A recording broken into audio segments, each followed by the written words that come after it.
Hello, friends and relatives. How are you?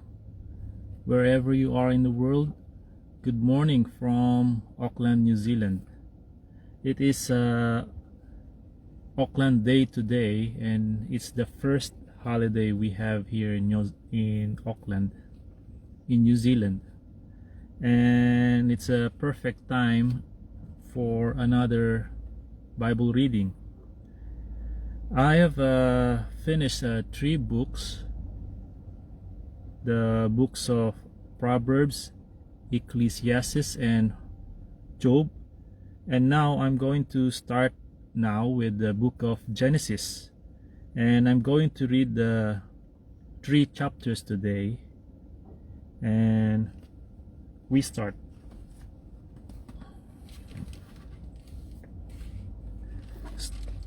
So we start now on verse 1. In the beginning, God created the heavens and the earth. The earth was without form and void, and darkness was on the face of the deep. And the Spirit of God was hovering over the face of the waters. Then God said, "Let there be light." And there was light. And God saw the light, that it was good. And God divided the light from the darkness. God called the light day, and the darkness he called night. So the evening and the morning were the first day. Then God said, "Let there be a firmament in the midst of the waters, and let it divide the waters from the waters." Thus God made the firmament, and divided the waters which were under the firmament from the waters which were above the firmament, and it was so. And God called the firmament heaven. So the evening and the morning were the second day. Then God said, "Let the waters under the heavens be gathered together into one place, and let the dry land appear." And it was so. And God called the dry land earth, and the gathering together of the waters he called seas. And God saw that it was good. Then God said, "Let the earth bring forth grass, the herb that yields seed, and the fruit tree that yields fruit according to its kind, whose seed is in itself on the earth." And it was so. And the earth brought forth grass, the herb that yields seed according to its kind, and the tree that yields fruit, whose seed is in itself according to its kind. And God saw that it was good. So the evening and the morning were the third day. Then God said, "Let there be lights in the firmament of the heavens, to divide the day from the night, and let them be for signs and seasons, and for days and years, and let them be lights, and let them be for lights in the firmament of the heavens, to give light on the earth." And it was so. Then God made 2 great lights, the greater light to rule the day, and the lesser light to rule the night. He made the stars also. God set them in the firmament of the heavens to give light on the earth, and to rule over the day and over the night, and to divide the light from the darkness. And God saw that it was good. So the evening and the morning were the fourth day.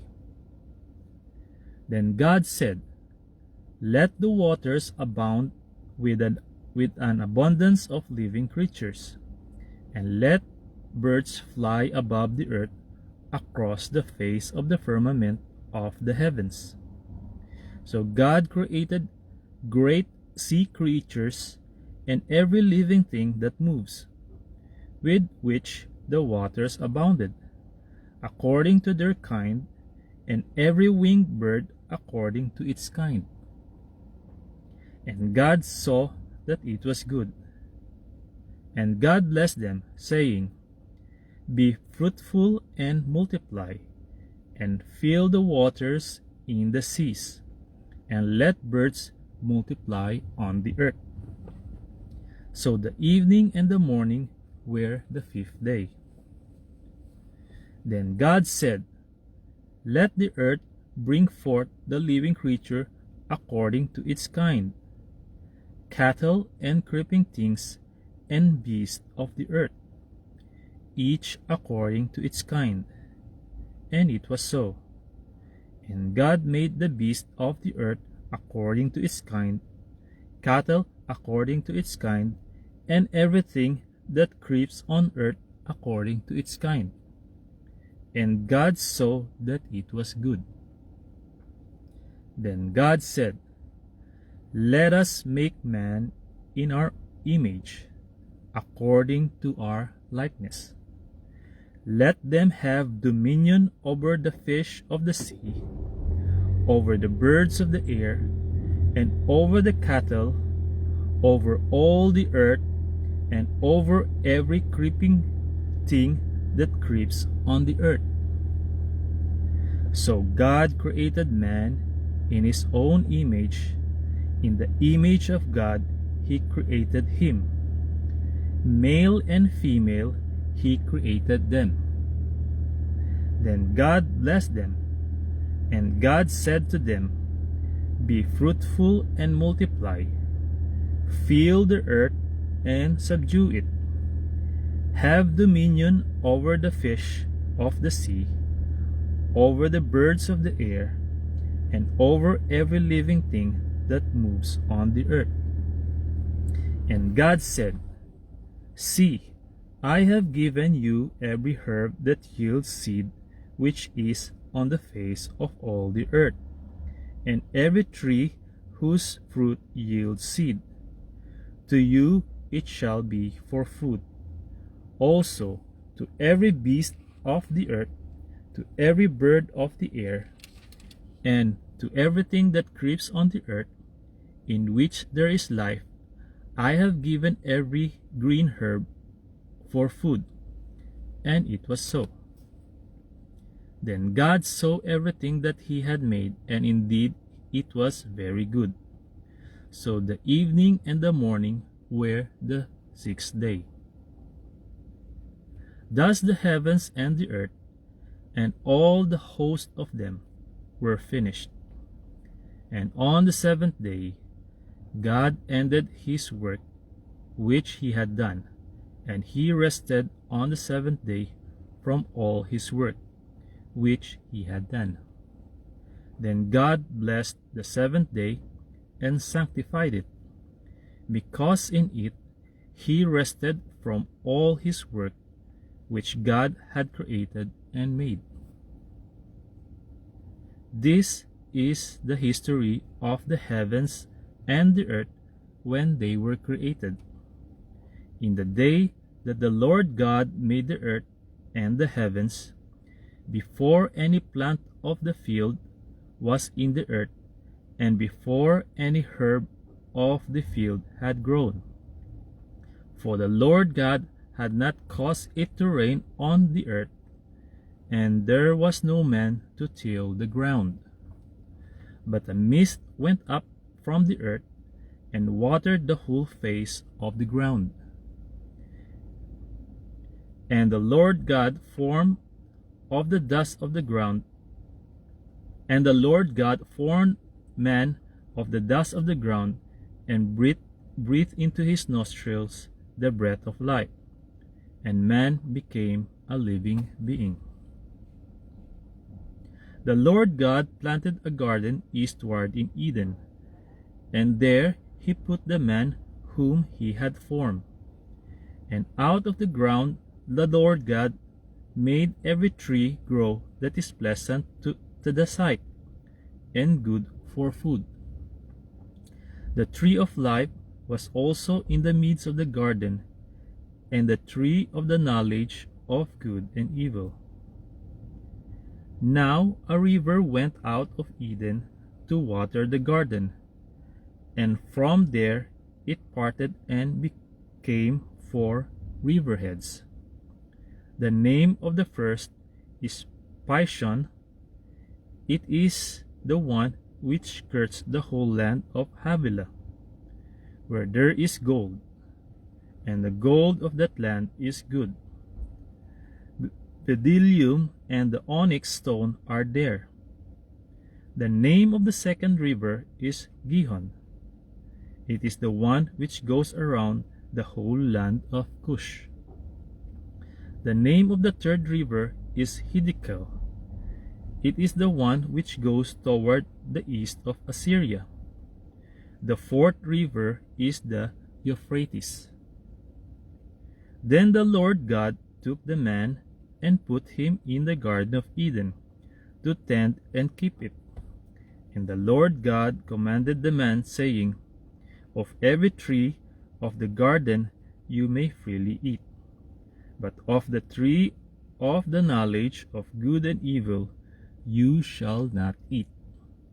For in the day that you eat of it, you shall surely die. And the Lord God said, It is not good that man should be alone. I will make him a helper comparable to him. Out of the ground the Lord God formed every beast of the field and every bird of the air, and brought them to Adam to see what he would call them. And whatever Adam called each living creature, that was its name. So Adam gave names to all cattle, to the birds of the air, and to every beast of the field. But for Adam there was not found a helper comparable to him. And the Lord God caused a deep sleep to fall on Adam, and he slept. And he took one of his ribs, and closed up the flesh in its place. Then the rib which the Lord God had taken from man, he made into a woman, and he brought her to the man. And Adam said, This is now bone of my bones, and flesh of my flesh. She shall be called woman, because she was taken out of man. Therefore a man shall leave his father and mother, and be joined to his wife, and they shall become one flesh. And they were both naked, the man and his wife, and were not ashamed. So we finish both chapters 1 and 2, and we carry on chapter 3, starting on verse 1. Now the serpent was more cunning than any beast of the field, which the Lord God had made. And he said to the woman, Has God indeed said, You shall not eat of every tree of the garden? And the woman said to the serpent, We may eat the fruit of the trees of the garden, but of the fruit of the tree which is in the midst of the garden, God has said, You shall not eat it, nor shall you touch it, lest you die. Then the serpent said to the woman, You will not surely die, for God knows that in the day you eat of it, your eyes will be open, and you will be like God, knowing good and evil. So when the woman saw that the tree was good for food, that it was pleasant to the eyes, and a tree desirable to make one wise, she took of its fruit and ate. She also gave to her husband with her, and he ate.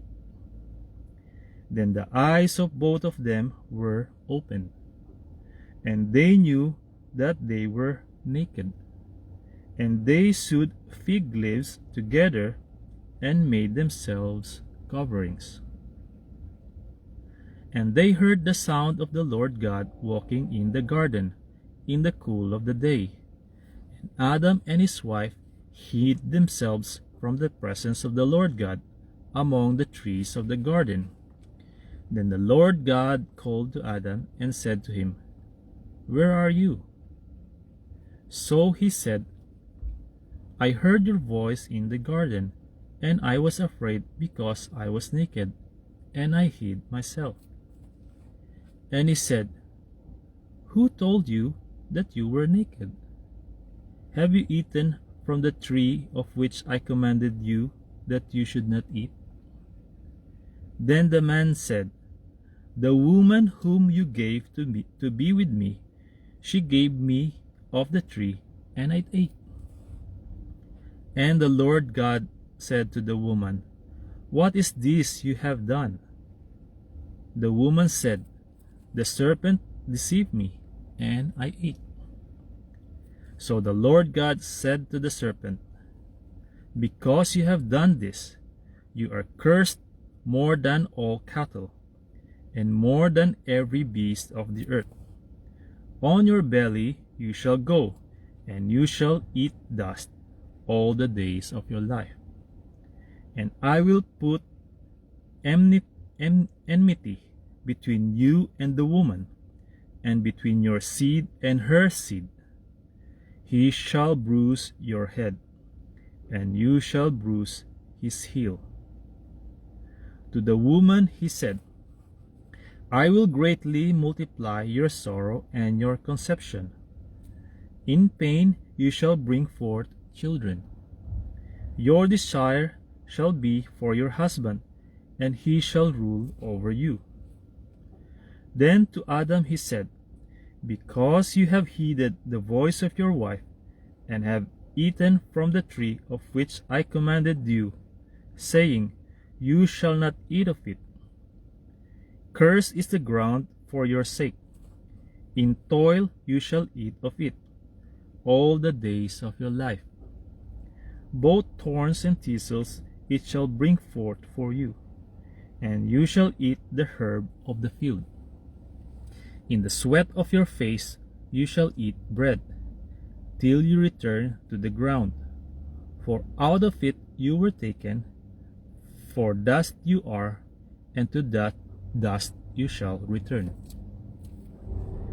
And Adam called his wife's name Eve, because she was the mother of all living. Also for Adam and his wife the Lord God made tunics of skin and clothed them. Then the Lord God said, "Behold, the man has become like one of us, to know good and evil. And now, lest he put out his hand and take also of the tree of life, and eat and live forever." Therefore the Lord God sent him out of the garden of Eden to till the ground from which he was taken.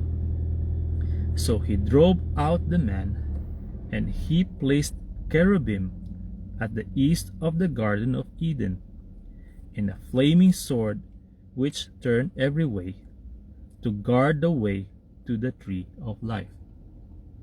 Okay, friends and relatives, that's all for now. To God be the glory, honor, and highest praise. See you on my next Bible reading. Bye bye.